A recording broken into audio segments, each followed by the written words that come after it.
Hey guys, welcome back. स्वागत है आपके अपने चैनल स्टॉक मार्केट ईगल में। चैनल पर नए हैं तो सब्सक्राइब जरूर कर लें स्टॉक मार्केट ईगल फैमिली से जुड़ने के लिए।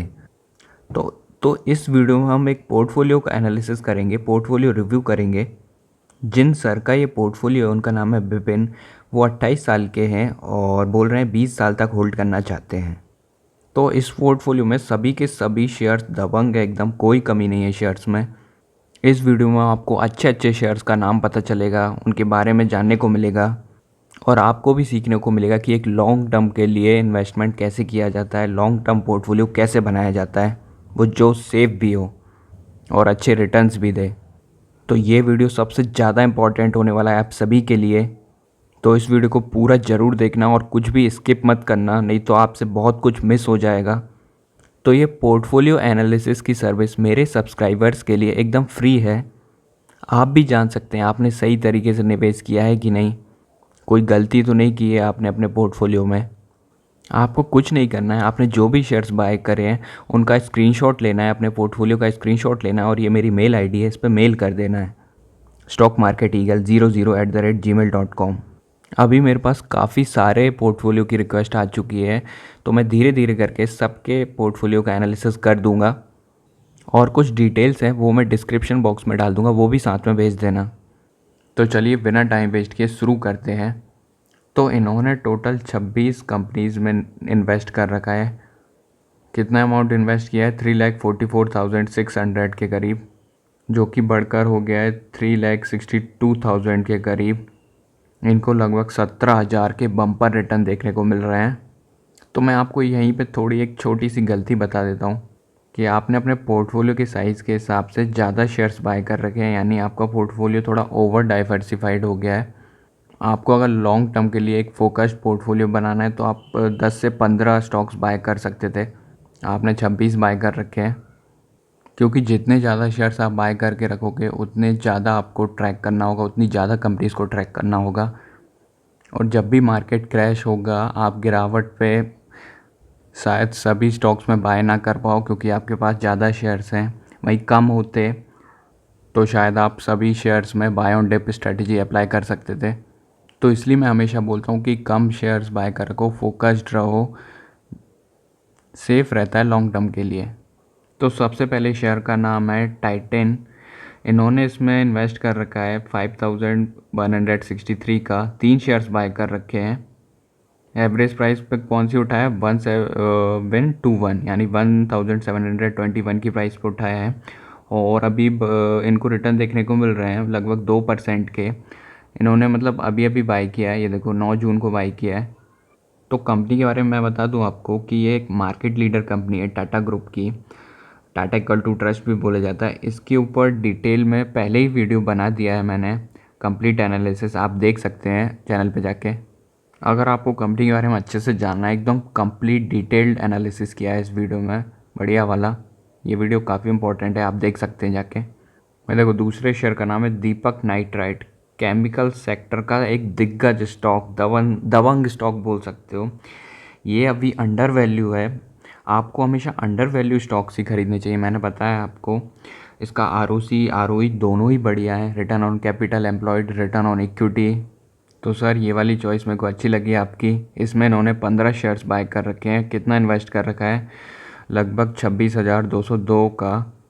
कौन सी प्राइस पे उठाया है? 1746 की प्राइस पे उठाया है और अभी मार्केट प्राइस चल रही है लगभग 1927 की। ये इन्होंने मेरे को थोड़ा पहले पोर्टफोलियो भेजा था, तो उस हिसाब से आप देख लेना। तो सर आपके पोर्टफोलियो के साइज़ के हिसाब से आप इसमें 10% का इन्वेस्ट कर सकते थे, यानी 35,000 का इसमें इन्वेस्ट कर सकते थे आप। आपने इसमें कम इन्वेस्ट किया है। अभी के लेवल पे भी अगर आप चाहें तो थोड़ी बाइंग कर सकते हैं। अभी अंडर वैल्यू है और भागने के चांसेस हैं स्टॉक के। आप लोगों को मैं बता दूं, आप एक कंपनी में 10% का निवेश कर सकते हैं। 10% से ज़्यादा का ना करें, अपने पोर्टफोलियो की साइज़ के हिसाब से सेफ़ रहेगा लॉन्ग टर्म के लिए। देखो ये इसमें अपना शेयर्स बढ़ाते जा रहे हैं। देखो 10 शेयर बाय किए थे 4 जून को, फिर 10 जून को 5 शेयर और बढ़ा लिए। तो सर आप सही जा रहे हैं। तो अगले शेयर का नाम है पॉलीकैब इंडिया। ये भी काफ़ी बढ़िया कंपनी है। केबल सेक्टर में है, अब इलेक्ट्रिकल इक्विपमेंट्स में भी घुसने की सोच रही है। आरओसी आरओई अभी तक ठीक है, ये भी अंडर वैल्यूड है स्टॉक ग्रोथ के हिसाब से, आगे ग्रोथ है इसकी, मतलब अभी और भागेगा ये शेयर। तो इसमें इन्होंने 6 शेयर्स बाय कर रखे हैं, टोटल इन्वेस्ट किया है 11,030 रुपीज़ का। कौन सी प्राइस पे उठाया है? 1,838 की प्राइस पे उठाया है। इसमें इनको 8.23% के रिटर्न देखने को मिल रहे हैं। तो सर इसमें भी आप 10% के हिसाब से 35,000 इन्वेस्ट कर सकते थे। ये देखो, इसमें भी इन्होंने 15 जून को ही ख़रीदारी की है, ज़्यादा पुरानी ख़रीदारी नहीं है। 6 शेयर्स बाय किए थे 15 जून को। तो देखो एक और दबंग स्टॉक बजाज फिनसर्व, ये भी मार्केट लीडर में आ जाता है, लार्ज कैप स्टॉक है, फाइनेंशियल सर्विसेज में इंश्योरेंस वगैरह करती है। इसमें उन्होंने एक शेयर बाय कर रखा है। कितना इन्वेस्ट किया है? 12,396, वही एवरेज प्राइस है। और इन्होंने अभी अभी उठाया है, देखो 28 जून को। इसमें इनको लॉस देखने को मिल रहा है 5.21% का, क्योंकि इनने भागते हुए शेयर्स को ख़रीदा है। तो देखो ये अंडर वैल्यू नहीं था, ये अपने ओवर वैल्यू ही चल रहा है, पर ये मार्केट लीडर है, तो आप इसको गिरावट पे ख़रीदारी करनी थी, करेक्शन पे ख़रीदारी करना था, जब RSI थोड़ा 40-45 का चल रहा होता। इसने अभी थोड़े दिन पहले करेक्शन दिया था, तब आप ख़रीदारी करते तो आपको अच्छे रिटर्न्स देखने को मिलते हैं। देखो मैं हमेशा बोलता हूँ, अगर आपको अच्छे रिटर्न्स चाहिए तो गिरावट पे ख़रीदारी करो, अच्छा प्रॉफिट मिलेगा। ये सिर्फ अच्छे शेयर्स में लागू होता है। मैं लास्ट में कुछ गलतियाँ बताऊंगा आपको, कुछ अच्छाइयाँ भी बताऊंगा कि किस सेक्टर में आपने ज़्यादा इन्वेस्ट कर रखा है। तो सर आपकी चॉइस तो बहुत ही बढ़िया है। ये देखो एक और दबंग स्टॉक बजाज फाइनेंस, इसने भी अभी तक काफ़ी अच्छे रिटर्न्स दिए हैं। ये NBFC सेक्टर का एक दिग्गज स्टॉक है। इसमें इन्होंने 6 शेयर्स बाय कर रखे हैं। टोटल इन्वेस्ट कितने का कर रखा है? 34,465 रुपीज़ का।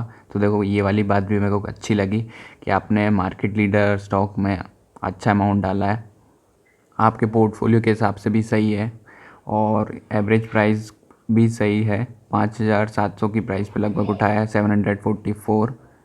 जब इन्होंने मेरे को पोर्टफोलियो भेजा था तब इसकी मार्केट प्राइस चल रही थी लगभग 600 रुपये की। इसमें इनको 4.41% के रिटर्न देखने को मिल रहे हैं। देखो इसमें भी इन्होंने 7 जून को 3 शेयर उठाए, 8 जून को 2 शेयर उठाए और 10 जून को 1 शेयर उठाया, मतलब ज़्यादा पुरानी ख़रीदारी नहीं है। तो स्टॉक में कोई कमी नहीं है, लेकिन ये है कि जब भी मार्केट क्रैश होता है तो ये भी काफ़ी ज़्यादा गिर जाते हैं ऐसे शेयर्स। तो बस ये है कि आप गिरावट के लिए पैसे बचा के रखें ऐसे शेयर्स के लिए, और फोकस्ड रहना है तो बजाज फिनसर्व और बजाज फाइनेंस में से किसी एक को चुनिए। तो देखो अभी के लेवल पे एक और IT सेक्टर का महारथी है, हैप्पीएस्ट माइंड्स टेक्नोलॉजी। तो इसके ऊपर भी मैंने वीडियो बना रखा है चैनल पे, आप देख सकते हैं। एकदम कंप्लीट डिटेल्ड एनालिसिस किया है, कुछ पॉजिटिव पॉइंट्स बताए हैं, कुछ नेगेटिव पॉइंट्स भी बताए हैं। तो वो वीडियो को आप ज़रूर देख लेना इस वीडियो को देखने के बाद। देखो अभी के लेवल पे ROC ROE दोनों ही बढ़िया हैं। स्टॉक भले ही ऊपर ट्रेड कर रहा हो, काफ़ी तेज़ी से भागा हो, ऐसा इसलिए हुआ क्योंकि स्टॉक अंडर वैल्यू था। मैंने बताया ना आपको, अंडर वैल्यू स्टॉक्स ही खरीदने चाहिए, लेकिन अब फेयर वैल्यू पे ट्रेड कर रहा।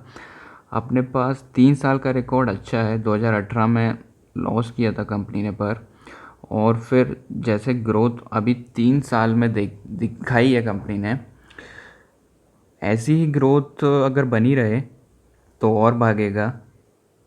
मैंने आपको पिछली वीडियोस में भी बताया था कि ये अंडर वैल्यू है। तो इसमें इन्होंने 20 शेयर्स बाय कर रखे हैं टोटल, और कितना इन्वेस्ट कर रखा है? 18,083 रुपीज़ का। एवरेज प्राइस पे उठाया है 904 की, एवरेज प्राइस भी ठीक है। और देखो जब इन्होंने मेरे को पोर्टफोलियो भेजा था तब मार्केट प्राइस चल रही थी 1,190 रुपीज़ की, अभी तो 1450 से भी ऊपर है। अगर मार्केट में कुछ नहीं होता है तो ये अभी और भी भागेगा, और Q1 के रिज़ल्ट्स में ज़रूर ग्रोथ में कमी नहीं आनी चाहिए, नहीं तो गिर भी सकता है। तो इसके रिज़ल्ट्स आप ट्रैक करते रहें। तो इसमें भी ज़्यादा पुरानी ख़रीदारी नहीं की है। 1 जून को 5 शेयर उठाए थे लगभग 1.5 महीने पहले, और 13 शेयर उठाए थे 9 जून को, और फिर 2 शेयर उठाए थे 10 जून को। तो मतलब जब भी इनके पास सरप्लस होता होगा ये ऐड करते रहते होंगे गिरावट में। इसमें इनको उस टाइम 31.70% की रिटर्न देखने को मिल रहे थे, अभी तो और भी काफ़ी ज़्यादा हो गए होंगे। देखो अगले शेयर का नाम है रिलायंस इंडस्ट्रीज़, निफ्टी 50 का दिग्गज। ये खुद में एक डाइवर्सिफाइड कंपनी है। टेलीकॉम में देख लो, energy, materials, retail, entertainment, digital services, refineries, promoters अपना स्टैक लगातार बढ़ाते जा रहे हैं इसमें इन्होंने टोटल 5 शेयर्स बाय कर रखे हैं। टोटल इन्वेस्ट किया है 10,841 रुपीज़ का। एवरेज प्राइस पे उठाया है 2,168 की। लगभग 1.5 महीने पहले ख़रीदारी की है। देखो 5 शेयर उठाए थे 31 मई को। तो सर इसमें भी आप अपने पोर्टफोलियो का 10% दे सकते थे, यानी 35,000 इन्वेस्ट कर सकते थे। अगले शेयर का नाम है मुथूट फाइनेंस। फाइनेंशियल सर्विसेज में काम करती है कंपनी।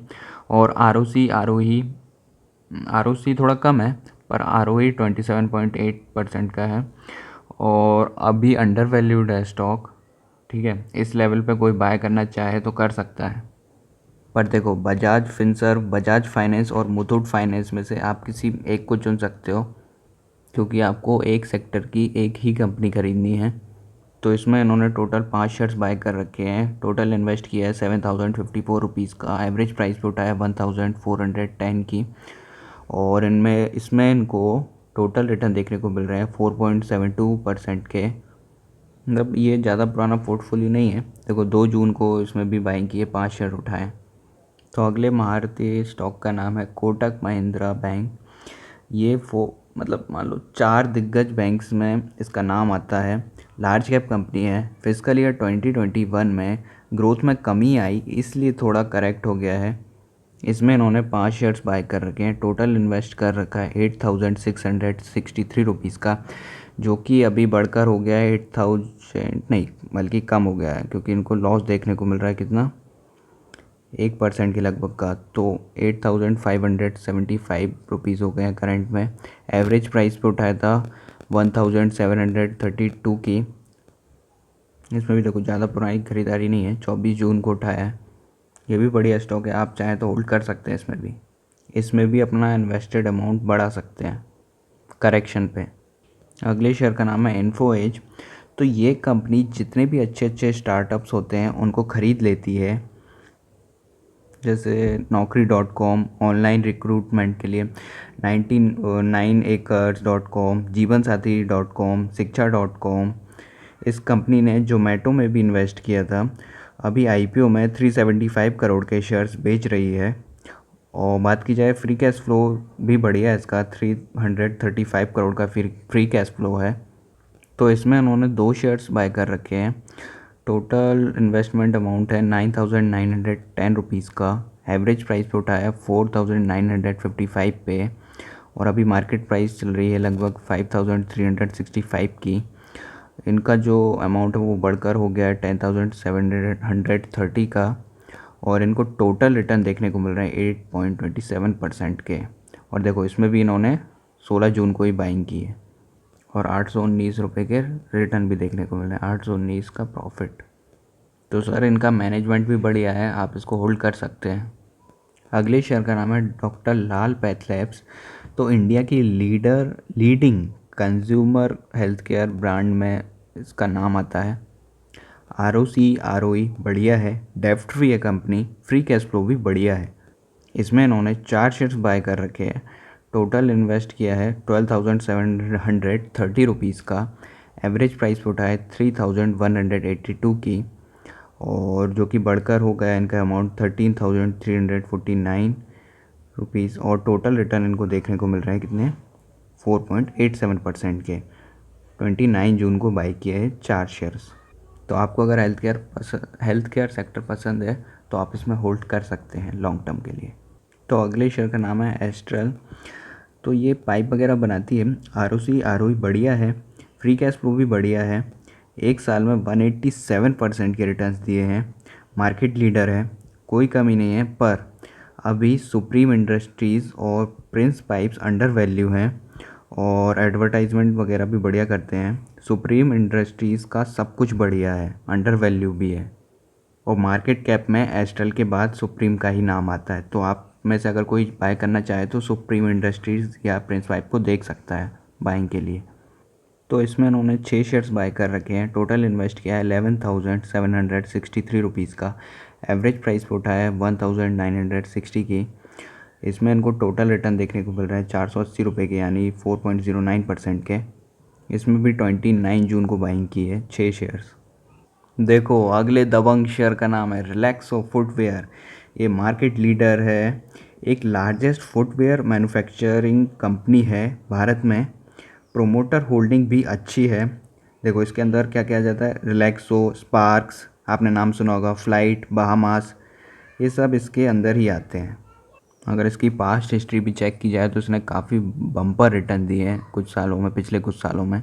और ये एक एसेंशियल सेक्टर में भी आ जाता है, मतलब चप्पल जूते पहनना कोई नहीं छोड़ेगा, कुछ भी हो जाए। ये ब्रांडेड चीज़ प्रोवाइड करता है एकदम चीप प्राइस में, कम प्राइस में, तो इंडिया के लोग ख़रीदना पसंद करते हैं ऐसी चीज़ें। तो सर ये वाली चॉइस मेरे को अच्छी लगी आपकी। इसमें इन्होंने 9 शेयर्स बाय कर रखे हैं, टोटल इन्वेस्ट किए कर रखा है 10,111 रुपीज़ का। कौन सी प्राइस पे उठाया है, 1123 की प्राइस पे उठाया है। और इनको टोटल रिटर्न यानी प्रॉफिट देखने को मिल रहा है 600 रुपये के लगभग का, 6.54% का। देखो 1 जुलाई को बाय किया एक शेयर 25 जून को, एक शेयर 29 जून को, मतलब जब भी सरप्लस होता है ये ऐड करते जाते हैं इस कंपनी में, तो ये अच्छी बात है। तो सर इसमें भी आप 35,000 के लगभग इन्वेस्ट कर सकते हैं, सेफ भी है और लॉन्ग टर्म में बढ़िया रिटर्न देगा है। अगले महारथी दबंग स्टॉक का नाम है TCS, एक और market leader stock, IT sector का राजा। ROC ROE दोनों ही बढ़िया, प्रोमोटर्स होल्डिंग भी बढ़िया है। ये देखो मार्केट लीडर अच्छा खासा अमाउंट डाल दिया, 22,463 का इन्वेस्ट कर रखा है टोटल। और एवरेज प्राइस पे उठाए 3,209 की प्राइस पे, 7 शेयर्स बाय कर रखे हैं। और टोटल रिटर्न देखने को मिल रहा है प्रॉफिट 814 रुपीज़ का, 3.63% के रिटर्न देखने को मिल रहे हैं। इसमें भी इन्होंने अभी अभी ख़रीदारी की है, 10 जून को 7 शेयर बाय कर रहे हैं। इसमें भी सर और ऐड करते जाइए आप। लो एक और महारथी दबंग stock, Asian paints, market leader, paint sector का लीडर है। इंडिया में ही नहीं 15 कंट्रीज़ में ऑपरेट करती है ये कंपनी। अभी 9.44% की प्रोमोटर्स होल्डिंग प्लेस्ड है, यानी गिरवी रखे हैं शेयर्स, कंपनी छुड़ा लेगी कुछ। तो पेंट सेक्टर भी अगर देखा जाए तो एसेंशियल सेक्टर में आ जाता है। और देखो एक बार अगर घर बन जाए तो सीमेंट लगना तो बंद हो जाता है, लेकिन पेंट ज़रूर होती रहती है। एक साल, 2 साल, 3 साल पेंट करवाते रहते हैं लोग। तो इसमें इन्होंने 5 शेयर्स बाय कर रखे हैं टोटल। टोटल इन्वेस्टेड अमाउंट है 14,568 रुपीज़ का। एवरेज प्राइस पे उठा है 2,913 की। इसमें इनको टोटल प्रॉफिट देखने को मिल रहा है 456 रुपीज़ का, यानी 3.14% का। देखो 2 जून को 4 शेयर बाय करे और 17 जून को 1 शेयर उठाया। तो सर इसमें भी आप और ऐड कर सकते हैं, गिरावट का वेट करिए लेकिन। अगले स्टॉक का नाम है डिक्सॉन टेक्नोलॉजीज़। तो इसके ऊपर भी मैंने पहले ही आपके लिए वीडियो बना दी है, तो आप वो ज़रूर देख लेना। कंप्लीट डिटेल्ड स्टॉक एनालिसिस किया है, कुछ नेगेटिव पॉइंट्स बताए हैं, कुछ पॉजिटिव पॉइंट्स बताए हैं, तो वो वीडियो आपके लिए काफ़ी इंपॉर्टेंट हो जाती है। सब कुछ बढ़िया है अभी तो, पर आपको अगर अच्छे से जानना है तो मैंने वीडियो बनाई दी है। और कंपनी कॉन्ट्रैक्ट बेस्ड कंपनी है, जब तक ऑर्डर मिलते रहेंगे अच्छा खासा ग्रोथ दिखाएगी। तो इसमें उन्होंने टोटल 3 शेयर बाय कर रखे हैं, 13,153 का इन्वेस्ट कर रखा है। एवरेज प्राइस पे उठाया है 4,384 की। और अभी इनको टोटल प्रॉफिट देखने को मिल रहा है 403 रुपीज़ का, 3.07% के टोटल रिटर्न देखने को मिल रहे हैं। इसमें भी देखो 1 जुलाई को ख़रीदारी की है, 3 शेयर उठाए हैं। अगले शेयर का नाम है नवीन फ्लोराइन इंटरनेशनल। ये भी एक लार्जेस्ट फ्लोरोकेमिकल कंपनी है।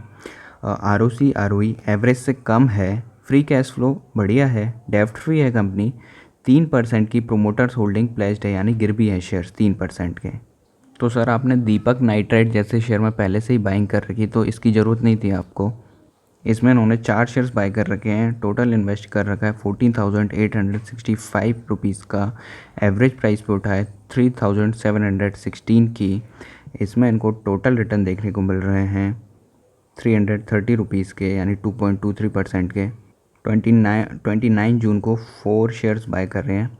तो सर मैं आपको बोलूँगा कि इसका अमाउंट आप दीपक नाइट्राइट में डाल सकते हैं अगर आप चाहें तो, अभी के लेवल पे भी। अगले शेयर का नाम है IRCTC। Indian railway catering and tourism corporation limited, इस कंपनी के ऊपर गवर्नमेंट का कंट्रोल है। लॉकडाउन की वजह से ग्रोथ में कमी आई है। Online ticket booking, catering, tour packages provide करती है। कोई और नहीं है टक्कर में, मोनोपोली बिजनेस है, डेब्ट फ्री है कंपनी। जैसे ही सब कुछ नॉर्मल होता है, सब कुछ सही होता है, ये अच्छी खासी ग्रोथ दिखाएगा। दोस्तों, मेरे को मोटिवेशन देने के लिए आप लाइक ठोकते जाओ, मुझे पता चलेगा कि आपको वीडियो कैसी लगती है। देखो, एक रीज़न ये भी था इनकी ग्रोथ में कमी का कि ये मतलब एक रिजर्वेशन पे, एक नॉर्मल रिजर्वेशन पे 20 रुपये कमाते थे और एसी टिकट बुकिंग पे, एसी वाले रिजर्वेशन पे लगभग 40 रुपये। तो गवर्नमेंट ने क्या किया कि डिजिटल इंडिया को प्रमोट करने के लिए कि लोग डिजिटल पे जल्दी जल्दी आएँ, इन्होंने इसको भी फ्री करने की कोशिश की। मतलब जो ये 20 रुपये और 40 रुपये कमाते थे उसको हटा दिया था। इसकी वजह से भी इनकी मतलब ग्रोथ में कमी आई थी और प्रॉफिट में भी कमी देखने को मिली थी। बस यही दिक्कत है कि गवर्नमेंट कंट्रोल करती है, नहीं तो ये अभी तो बढ़िया रिटर्न देती और काफ़ी ऊपर ट्रेड कर रही होती। तो इसमें उन्होंने 5 शेयर्स बाय कर रखे हैं।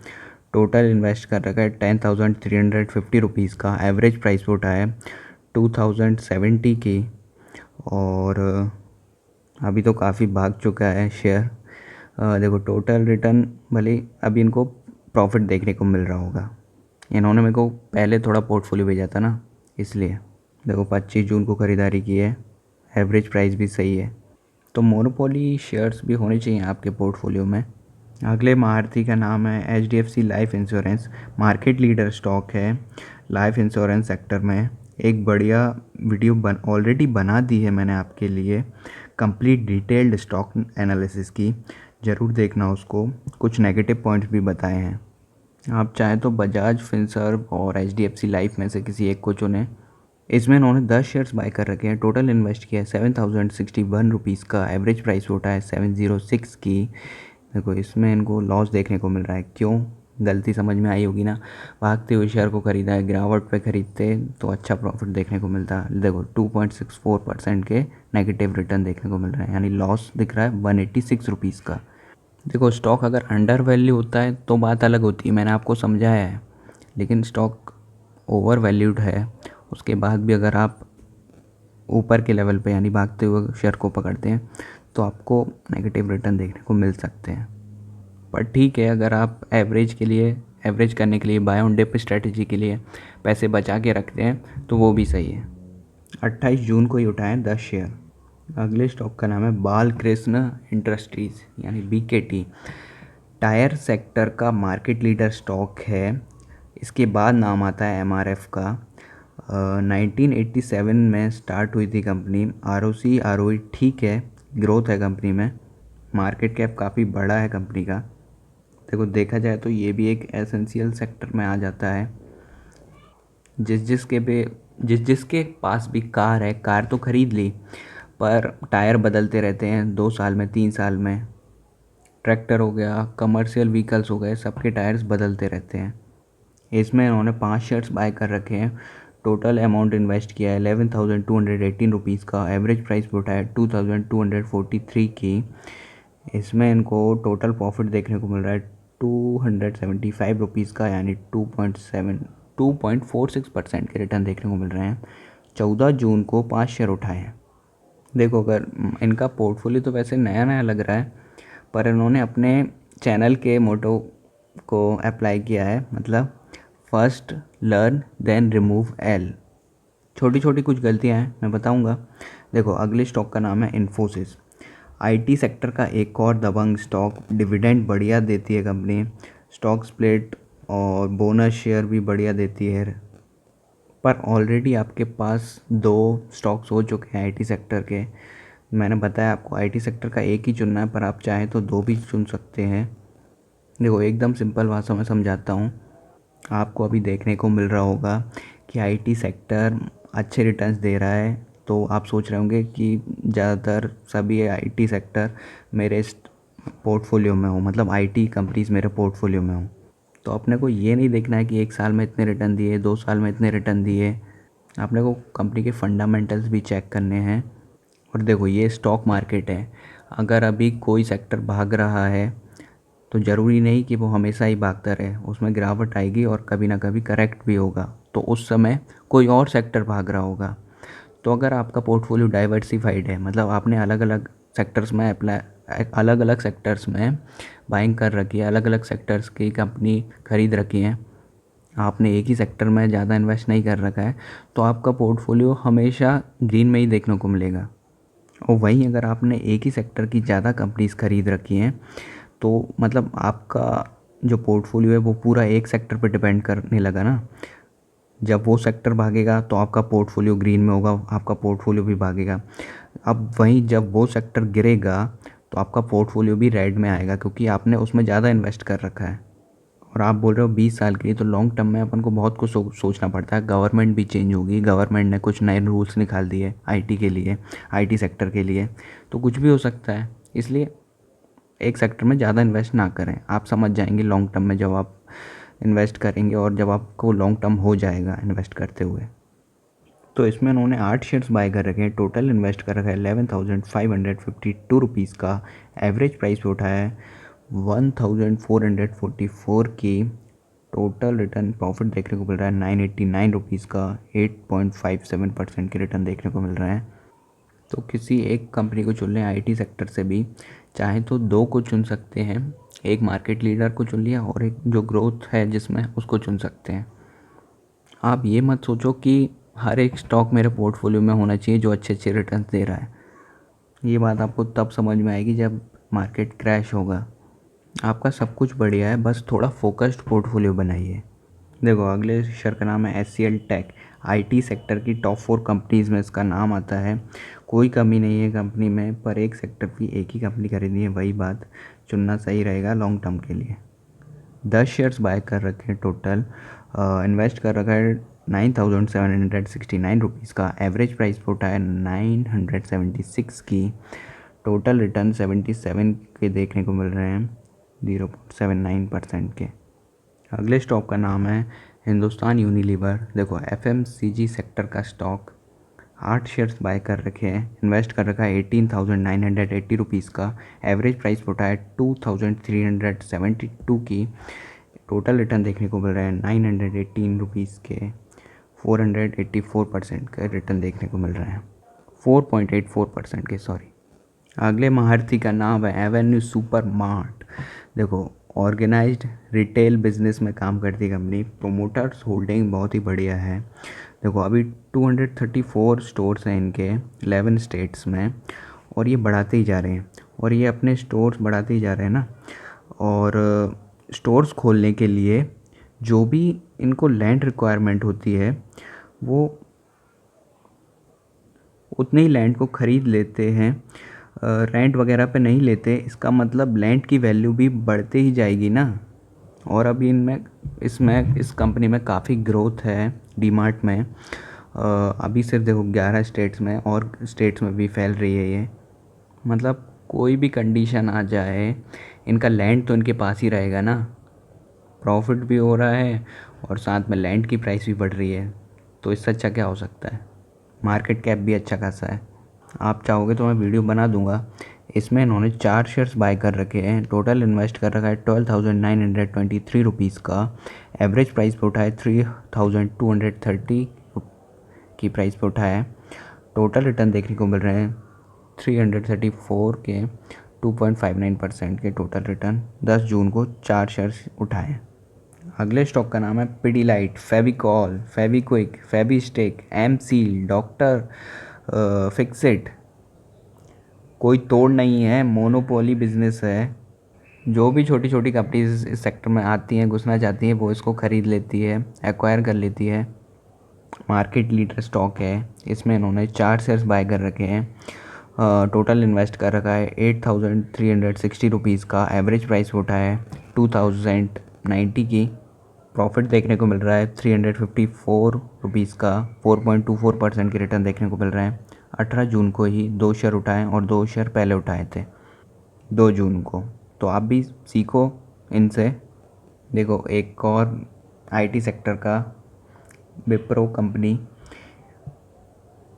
इसमें इन्होंने 20 शेयर्स बाय कर रखे हैं, टोटल इन्वेस्ट कर रखा है 10,932 रुपीज़ का। एवरेज प्राइस उठा है 546 की। इसमें इनको लॉस देखने को मिल रहा है -160 रुपीज़ का। तो सर आपका पोर्टफोलियो बहुत ही बढ़िया है। बस इस चीज़ का ध्यान रखें, एक आइडियल पोर्टफोलियो में जो बेस्ट रहेगा लॉन्ग टर्म के लिए, उसमें 10 से लेके मतलब 15 तक स्टॉक होने चाहिए। 10 से 15 स्टॉक्स ही होने चाहिए आपके पोर्टफोलियो के साइज़ के हिसाब से। और अगर आपके पोर्टफोलियो का साइज़ 10 लाख या 15 लाख हो जाए तो आप 20 शेयर्स खरीद सकते हैं, मतलब 20 कंपनी के शेयर्स खरीद सकते हैं। फोकस्ड बनाइए अपने पोर्टफोलियो को, उतना ही कम ट्रैक करना होगा आपको, और कुछ अमाउंट बचा के रखिए क्रैश के लिए। जब भी मार्केट थोड़ा बहुत करेक्ट होता है तब आप बाय कर सकें अपने 10 से 15 स्टॉक्स में। और वहीं ज़्यादा स्टॉक्स होंगे तो आप हर स्टॉक में एवरेज नहीं कर पाएंगे, तो कोई शेयर या स्टॉक पता कि आपको 1 या 2 साल तक अच्छे रिटर्न ही ना दे। जब आप निकालना चाहें तब करेक्शन आ जाएगा। इसलिए मैं बोलता हूँ कम शेयर्स बाय करो और थोड़ा अमाउंट बचा के रखो गिरावट में ऐड करने के लिए, एवरेज करने के लिए। बाकी अभी भी आपको कोई डाउट हो तो कमेंट कर देना।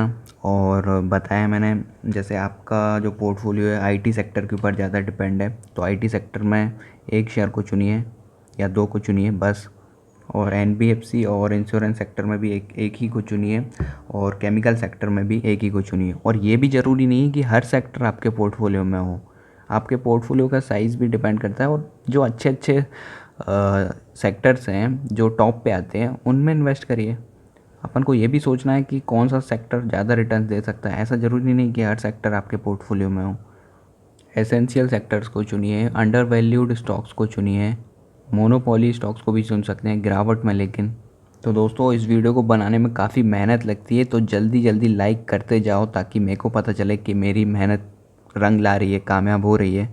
और इस वीडियो को ज़्यादा से ज़्यादा शेयर करो अपने दोस्तों में, अपने रिलेशन में, जो लोग गलती कर रहे हैं, जिनको पोर्टफोलियो बनाना नहीं आता, जिनको इन्वेस्ट करना नहीं आता, जो लॉन्ग टर्म में गलती कर सकते हैं, जो अभी भागते हुए मार्केट में बाय कर रहे हैं। और चैनल को अभी तक सब्सक्राइब नहीं किया तो जल्दी से सब्सक्राइब कर लो, आपको अभी बहुत कुछ सीखना बाकी है। तो मिलते हैं दोस्तों नेक्स्ट वीडियो में किसी और अच्छी इन्फॉर्मेशन के साथ। जय हिंद दोस्तों, गुड बाय।